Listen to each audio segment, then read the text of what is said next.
Bonjour, c'est Ludovic, votre analyste indépendant, et voici ma mise à jour hebdomadaire pour l'analyse de l'indice Belbant.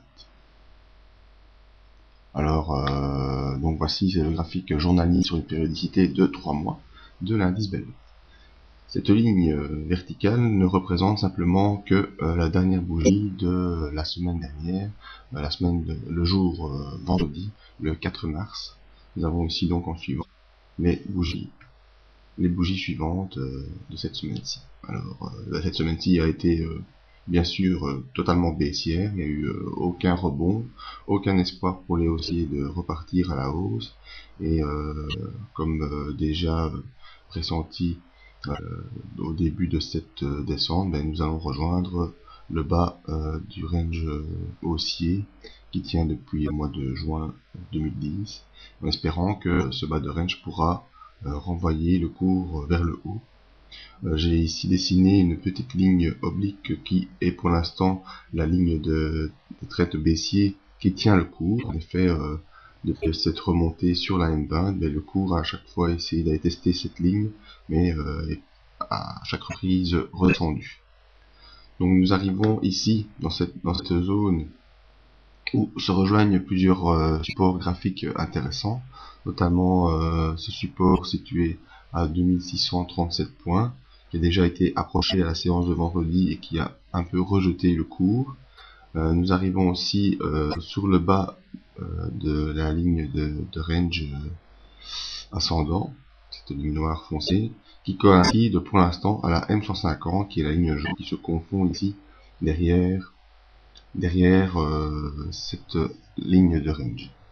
Alors la semaine prochaine, on devrait rapidement, en tout cas en début de semaine, peut-être tester cette zone-ci vers les 2636 points. C'est une zone de 10 points entre 2636 et 2625 actuellement. 2630, bon. C'est une zone plus qu'un endroit bien précis, et cette zone devrait peut-être permettre au cours de rebondir, comme ce fut le cas ici. On était aussi sur une ligne de support qui coïncidait avec le bas du range ascendant et la M150 qui était proche, donc qui a permis d'initier le rebond au mois de janvier pour connaître ce rallye de début d'année jusqu'à des sommets ici à 2770 points. Donc ici, toujours pas de rebond, on attend. Actuellement, je conseille pas du tout de vendre des achats. D'ailleurs, durant la semaine, si vous êtes abonné à la mailing list ou si vous êtes abonné au site, vous n'avez pas reçu d'alerte achat. En effet, dans une tendance baissière, je déconseille fortement les achats qui seront, même si certaines valeurs évoluent à la hausse, leur est potentiellement limité par la baisse généralisée et la baisse ambiante. Donc il faudra attendre, à mon avis, début de semaine prochaine pour pouvoir se repositionner.